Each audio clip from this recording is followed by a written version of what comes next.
Welcome back to OPS news. तो चलिए दोस्तों बात करते हैं देश और दुनिया की 50 बड़ी और महत्वपूर्ण काम की खबरों की तरफ।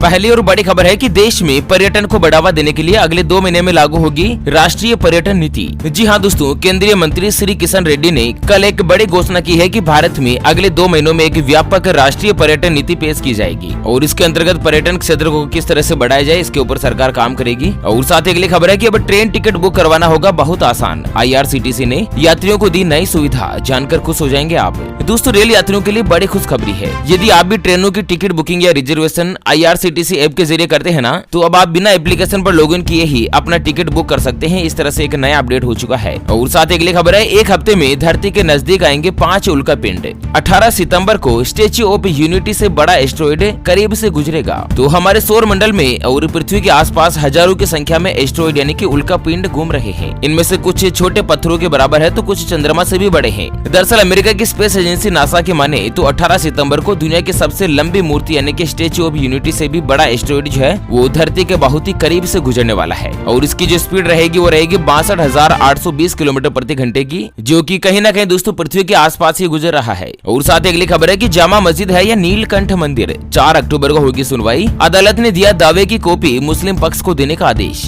तो बदायूं की जामा मस्जिद में नीलकंठ महादेव मंदिर के मामले की सुनवाई टलने के आसार थे। वजह थी कि सिविल बार के अधिवक्ता हड़ताल पर थे। हालांकि दोनों पक्षों के अधिवक्ता अदालत में लंच के बाद पहुंचे और दिन में एप्लीकेशन अदालत में रखी। और अगला जो आदेश है वो 4 अक्टूबर को होगा, जिसमें देखा जाएगा कि दोस्तों आखिर जहां पर अभी जामा मस्जिद बनी हुई है ना, वहां पर पहले नीलकंठ मंदिर था या जामा मस्जिद ही थी। और वहीं अगली खबर है कि शेयर बाजार में निवेश का सही मौका और तरीका जानना है तो सुने SBI म्यूचुअल फंड के डिप्टी MD की बात। तो दुनिया भर के देशों में चल रही राजनीतिक उठापटक, रूस यूक्रेन विवाद और चीन ताइवान तनाव के कारण कई तरीके की आर्थिक चुनौतियां उभर कर सामने आ रही है। हालांकि भारत में माहौल अब भी अच्छा है और पिछले कुछ हफ्तों में शेयर मार्केट में काफी सुधार देखा गया है। तो अगर आप भी शेयर मार्केट में इन्वेस्टमेंट करना चाहते हैं या अच्छा खासा पैसा कमाना चाहते हैं तो SBI म्यूचुअल फंड के जो डिप्टी MD है ना, DP सिंह जी, आप उनकी एक बार बात सुन सकते हैं, उनका भाषण देख सकते हैं। और साथ ही राजस्थान से बड़ी खबर है कि सरहद पर अब देश की रक्षा करेगी दुनिया की पहली महिला ऊंट सवार दल। भारत पाकिस्तान बॉर्डर पर होगी तैनाती। तो BSF महानिदेशक पंकज कुमार सिंह का मानना है कि भारतीय सेना में महिलाएं जो है पुरुषों के साथ मिलकर बॉर्डर की सुरक्षा कर रही है। ऐसे में उन्होंने नवाचार करते हुए दुनिया का पहला महिला ऊंट सवार दल तैयार किया है। और वहीं अगली खबर है कि चावल के एक्सपोर्ट पर भारत ने लगाई रोक। दुनिया भर में मची खलबली, विश्व भर में गहरा सकता है खाद्य संकट। तो देश में लगातार बढ़ती महंगाई को कंट्रोल करने के लिए केंद्र की जो मोदी सरकार है ना, वो हर बार कुछ बड़े बड़े कदम उठाती है। और इसी कड़ी में सरकार ने टूटे चावल के निर्यात पर यानी कि एक्सपोर्ट के ऊपर प्रतिबंध लगा दिया और इसका सीधा असर पूरी दुनिया में पड़ने वाला है, क्योंकि भारत ही टूटे चावल का सबसे बड़ा निर्यातक देश है। तो कहीं ना कहीं दोस्तों विश्व के कई अन्य देशों में खाद्य संकट गहरा सकता है। और साथ ही अगली खबर है कि मुख्यमंत्री योगी आदित्यनाथ बोले हाई स्पीड इंटरनेट और वाईफाई के उपयोग से स्मार्ट बनेंगे हमारे गाँव। तो मुख्यमंत्री योगी जी जो है ना, उनका कहना है कि दोस्तों उत्तर प्रदेश की ग्राम पंचायतों को आत्मनिर्भर बनाने के लिए तेजी से प्रयास करने की जरूरत है और प्रदेश के हर एक गाँव में इसकी संभावनाएं भी है। और इसके लिए दोस्तों टेक्नोलॉजी का उपयोग करके हर गाँव को स्मार्ट बनाना और हर गाँव में इंटरनेट की सुविधा शुरू करनी है। और साथ ही अगली खबर है कि इलेक्ट्रिक बसों में QR कोड से एंट्री और एग्जिट की व्यवस्था लागू होगी। परिवहन सेवा को हाईटेक करने की योजना। तो देश में सार्वजनिक परिवहन के लिए इलेक्ट्रिक बसों के इस्तेमाल पर जोर दिया जा रहा है। दिल्ली, उत्तर प्रदेश सहित कई राज्यों में सार्वजनिक परिवहन क्षेत्र में इलेक्ट्रिक बसें चलाई जा रही है और सरकार का लक्ष्य है इन बसों को और भी ज्यादा हाईटेक करने का, जो कि दोस्तों QR कोड से ही एंट्री और एग्जिट की व्यवस्था रहेगी।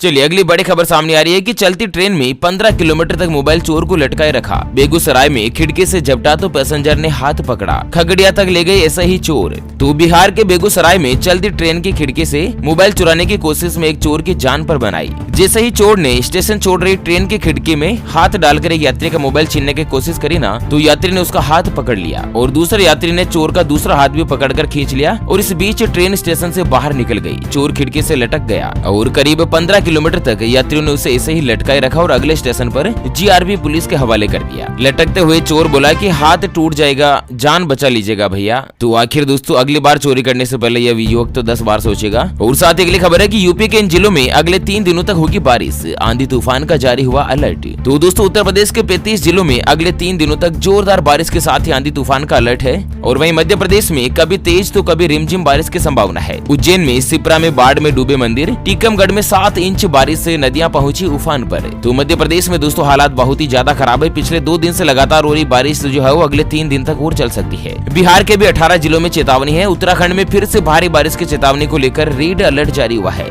चलिए संपूर्ण भारत के अगर मौसम पूर्वानुमान की बात करें ना, तो अगले 24 घंटों के दौरान मध्य प्रदेश, उत्तरी कोंकण, गोवा, दक्षिणी गुजरात में मध्यम से लेकर भारी बारिश का अलर्ट है। और साथ ही पश्चिम बंगाल, बिहार, सिक्किम, असम, मेघालय, उत्तराखंड, राजस्थान के साथ हिमाचल प्रदेश, पंजाब, हरियाणा, उत्तर प्रदेश, दिल्ली, अंडमान निकोबार द्वीप समूह के साथ ही तमिलनाडु, कर्नाटक, आंध्र प्रदेश, तेलंगाना में 1 या 2 स्थानों पर हल्की और कई जगहों पर भारी बारिश हो सकती है। और वहीं दोस्तों अगली खबर आ रही है कि हिमाचल में पैराग्लाइडिंग और रिवर राफ्टिंग पर लगा प्रतिबंध आज हुआ खत्म। 1500 रुपए में उड़ान भर सकेंगे पर्यटक। तो हिमाचल में 2 महीने से पैराग्लाइडिंग के ऊपर प्रतिबंध लगा हुआ था, जिसे आज हटा दिया है। और अब दोस्तों यहाँ पर पैराग्लाइडिंग पर एक बार फिर से उड़ान भरना शुरू हो चुका है। अगली खबर है, लंपी स्किन रोग को महामारी घोषित करे केंद्र सरकार। सीएम गहलोत ने पीएम मोदी को लिखा पत्र। आपको बता दें, राजस्थान के मुख्यमंत्री अशोक गहलोत ने कहा कि लंपी स्किन रोग जो गायों में फैल रहा है ना, उसके बढ़ते संक्रमण को देखते हुए केंद्र सरकार के प्रभावी सहयोग की आवश्यकता है और इसे महामारी घोषित करने पर पशुपालक और गौशालाओं को मुआवजा मिल सकेगा। चलिए अगली खबर है, महंत नरेंद्र गिरी के कमरे से मिला 3 करोड़ केस। प्रयागराज में 1 साल बाद खुला ताला,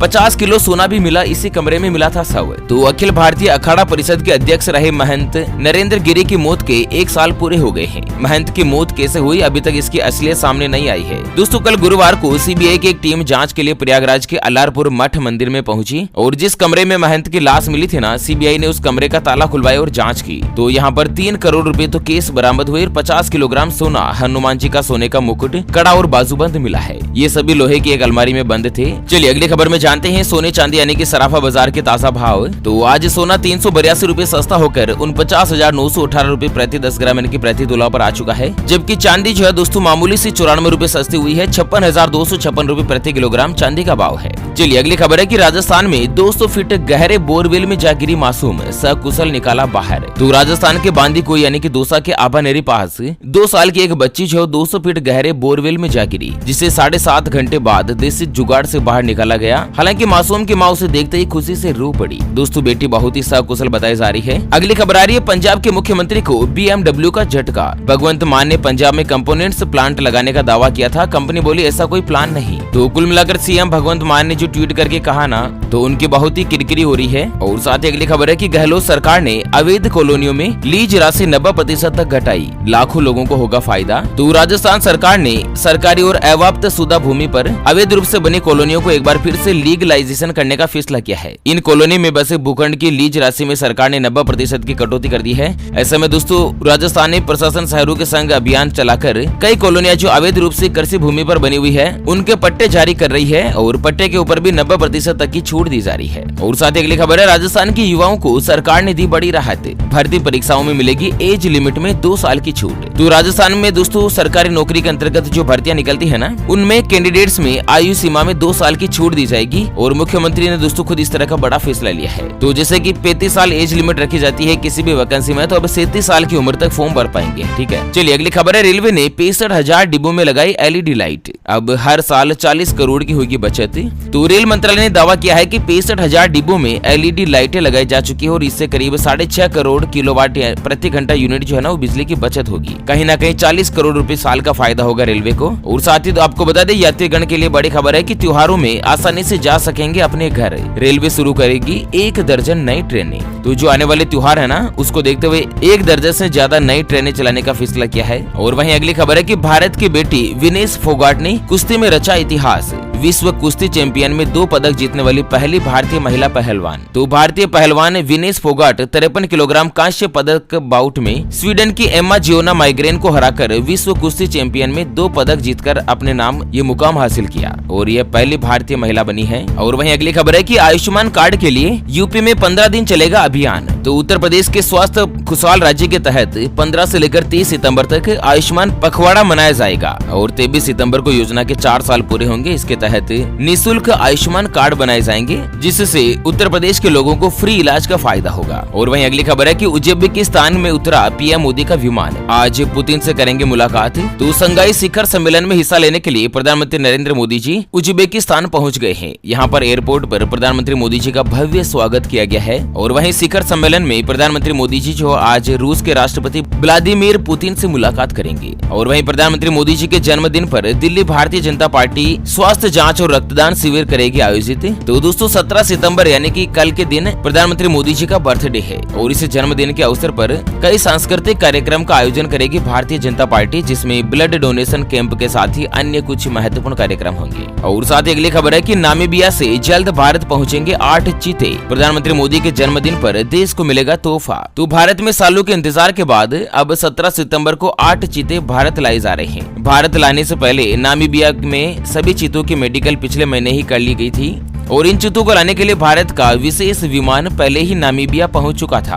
भारत से नामीबिया गए इस विमान को खास तौर पर डिजाइन किया गया और इसके ऊपर चीते की तस्वीर बनाई जो कि देखने में काफी ज्यादा आकर्षक नजर आ रही है। और साथ ही अगली खबर है कि अहमदाबाद स्टेडियम के बाद अब मेडिकल कॉलेज का नाम प्रधानमंत्री मोदी के नाम पर होगा। एमएससी ने लिया बड़ा फैसला। तो अहमदाबाद मेडिकल कॉलेज मणिनगर विधानसभा में है और इसको लेकर एमएससी मेडिकल एजुकेशन ट्रस्ट संचालित करता है। खबरों के मुताबिक मणिनगर प्रधानमंत्री मोदी की कर्म भूमि रह चुकी है और यहाँ पर भी दोस्तों मेडिकल कॉलेज का नाम बदलकर प्रधानमंत्री नरेंद्र मोदी जी के नाम पर रखने का प्रस्ताव रखा है। और अगली खबर है एयर इंडिया का बदलेगा नाम, टाटा ग्रुप करेगा रीब्रांडिंग, विश्व स्तरीय एयरलाइंस के रूप में स्थापित करने का है लक्ष्य। तो टाटा ग्रुप ने एयर इंडिया के कायाकल्प की योजना बनाई है और इसके तहत एयर इंडिया को रीब्रांडिंग किया जाएगा और इसके लिए दोस्तों अगले 5 सालों का प्लान भी तैयार किया जा रहा है। साथ ही टाटा की टीसीएस ने रच दिया इतिहास, एचडीएफसी बैंक को पीछे छोड़कर बना भारत का सबसे ज्यादा वैल्यूएबल ब्रांड। तो भारत की top IT service provider company TCS जो है ना वो साल 2022 में सबसे ज्यादा वैल्यूएबल भारतीय ब्रांड रहा है। पहले एचडीएफसी बैंक था लेकिन अब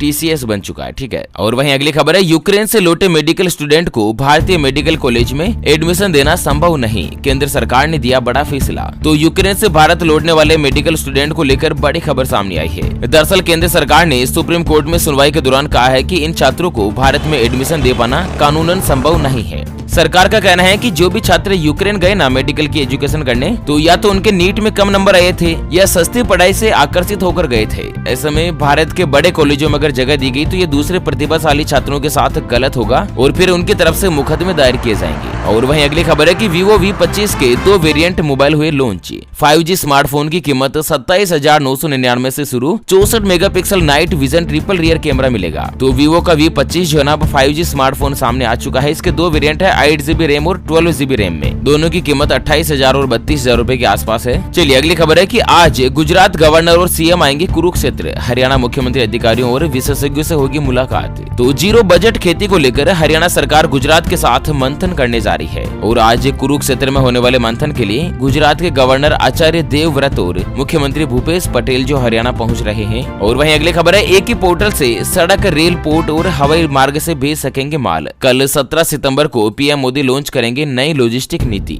तो सरकार नई लॉजिस्टिक नीति लागू करने जा रही है जिसके जरिए माल भेजने का जो खर्च है वो कम से कम होगा और इसके आधार पर कहना है कि दोस्तों एक ही पोर्टल से सड़क, रेल और अन्य हवाई मार्ग के साथ ही एयरपोर्ट से सामान भेज पाएंगे, है ना। और वहीं अगली खबर है कि हो जाएगा सावधान, देश में फैल रहा है नया मोबाइल बैंकिंग वायरस। दोस्तों देश के साइबर क्षेत्र में नया मोबाइल बैंकिंग वायरस फैल रहा है। ग्राहकों को निशाना बना रहा है ये मोबाइल बैंकिंग वायरस जो है ना, इसका नाम सेंसमवेयर है और ये एंड्रॉइड फोन की फाइलों को काफी ज्यादा नुकसान पहुंचाता है। और वहीं अगली खबर है कि छत्तीसगढ़ में और महंगी हो जाएगी बिजली। सीएम भूपेश बोले 15 से लेकर 18,000 रुपए टन का कोयला आएगा तो उत्पादक होगा महंगा। तो जिस तरह से दोस्तों कोयला महंगा आ रहा है ना छत्तीसगढ़ में, उसके हिसाब से 30 पैसा प्रति यूनिट जो बिजली का भाव भी बढ़ सकता है। और साथ ही पंजाब से बड़ी खबर है कि जेलों में गवल कड़ी योजना शुरू। अच्छे व्यवहार वाले कैदी 1 घंटा परिवार से मिल सकेंगे, लेकिन फिलहाल गैंगस्टर को नहीं मिलेगी सुविधा। तो पंजाब की जेलों में जो अच्छा आचरण रखने वाले कैदी है ना, उनके लिए सरकार ने एक नया कदम उठाया है। एक नई योजना निकाली है, गलव कड़ी योजना, और इसके तहत कैदी 3 महीने में एक बार अपने परिवार से करीब 1 घंटा मिल सकेंगे। उस 1 घंटे में कैदी परिवार के साथ खाना खा सकते हैं, चाय पानी पी सकते हैं। हालांकि ये सुविधा केवल उन्हीं कैदियों को मिलेगी जिनका आचरण अच्छा है। चलिए अगली और अंतिम खबर है कि रूस की अमेरिका को रेड लाइन पार नहीं करने की चेतावनी। कहा कि यूक्रेन को लंबी दूरी की मिसाइल दी तो हालात हो सकते हैं खराब। दरअसल रूस का कहना है कि अगर अमेरिका यूक्रेन को लंबी दूरी तक मार करने वाली मिसाइल की आपूर्ति करता है ना, तो वह उसकी रेड लाइन को पार करने वाली गलती होगी। अमेरिका को युद्ध में शामिल माना जाएगा और इससे टकराव का दायरा बढ़ने का खतरा पैदा हो जाएगा। इस तरह से रूस के विदेश मंत्रालय की प्रवक्ता मारिया जखरोवा का कहना है कि रूस अपने क्षेत्र के अधिकार की रक्षा कर रहा है और ये पूरी शिद्दत के साथ निभाएगा। यूक्रेन को दोस्तों अमेरिका जो मिसाइल सौंपने जा रहा है, लेकिन रूस ने कहा है कि अगर मिसाइल सौंपेगा ना तो ये रूस के लिए रेड लाइन साबित होगी। अब देखना यह है कि अमेरिका दोस्तों आखिर यूक्रेन को मिसाइल सौंपता है या नहीं। ओके मित्रों, तो इसके साथ आज के मुख्य समाचारों के अपडेट बुलेटिन को फिलहाल के लिए यहीं पर देते हैं विराम। वीडियो को लाइक कीजिएगा, शेयर कीजिएगा अपने मित्रों के साथ फेसबुक और व्हाट्सएप के ग्रुप में, और हाँ, चैनल को सब्सक्राइब नहीं किया है तो जल्द से जल्द कर लीजिएगा। अच्छा, फिर से होंगे हाजिर एक और नई और काम की खबर के साथ। तब तक के लिए जय हिंद, जय भारत, वंदे।